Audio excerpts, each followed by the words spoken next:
ایک شخص گزرا ہے، اس کا نام قیس تھا۔ قیس عقلمند کو کہتے ہیں۔ اس شخص کا پورا نام قیس ابن ملہو ابن مزاحم تھا۔ یہ شخص اپنی چچا زاد بہن پر عاشق ہو گیا اور اس کی چچا زاد بہن رنگ کی کالی تھی، جس کی وجہ سے اس کے ماں باپ نے اس کا نام لیلا رکھا تھا۔ قیس اور لیلا کی محبت کے تذکرے گاؤں سے نکل کر شہر تک پہنچ گئے۔ ایک مرتبہ باپ نے قیس سے کہا، تیری بدنامی کی وجہ سے مجھے بہت ذلت اٹھانا پڑی ہے۔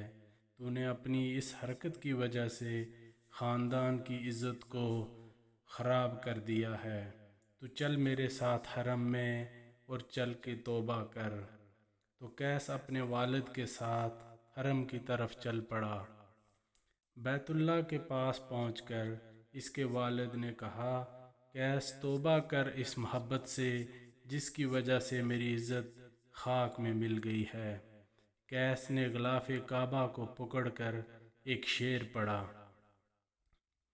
اے اللہ میں ہر گناہ سے توبہ کرتا ہوں، لیلا کی محبت سے توبہ نہیں کرتا۔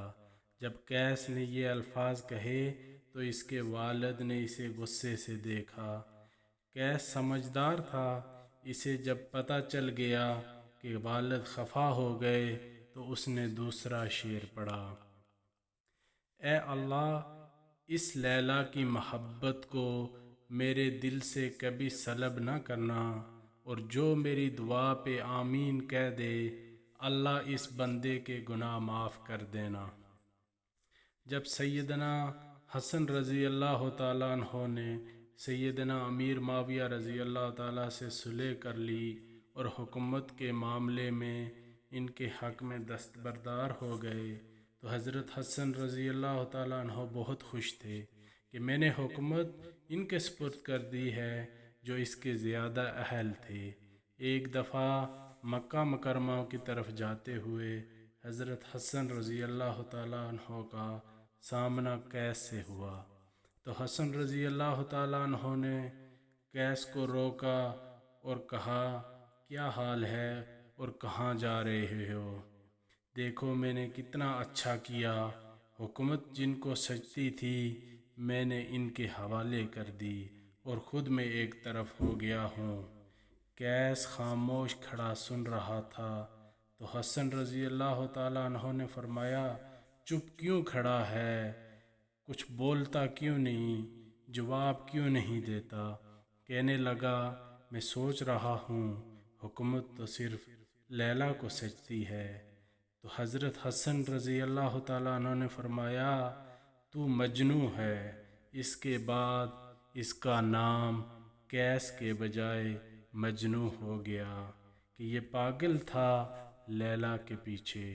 مجنوں کی وفات کے بعد کسی کو خواب میں مجنوں نظر آیا تو اس نے مجنوں سے پوچھا کہ آگے کیا بنی؟ تو مجنوں نے خواب میں جواب دیا، اللہ نے میری مغفرت فرما دی اور کہا کہ میں نے تمہیں نمونے کے طور پر رکھ لیا ہے، میں قیامت کے دن اپنے سے محبت کرنے والوں کو تیرا نمونہ پیش کروں گا۔ ایک حاکم وقت نے لیلا مجنوں کی باتیں سنی۔ اس نے سوچا پتہ نہیں یہ لیلا کتنی خوبصورت ہوگی کہ مجنوں اس کے لیے پاگل ہو گیا تھا۔ اس نے اپنے درباریوں سے کہا کہ لیلا کو میرے سامنے لاؤ، میں دیکھوں تو صحیح۔ جب لیلا آئی تو بادشاہ نے دیکھا یہ تو عام سی لڑکی ہے اور اس نے لیلا سے کہا، اے لیلا دوسری خوبصورت عورتوں سے بڑھ کر کوئی تو زیادہ حسین تو نہیں؟ اس نے جواب دیا، خاموش رہو اس لیے کہ تیرے پاس مجنوں کی آنکھ نہیں۔ اگر تیرے پاس مجنوں کی آنکھ ہوتی تو تمہیں میں دنیا کی حسین ترین لڑکی لگتی۔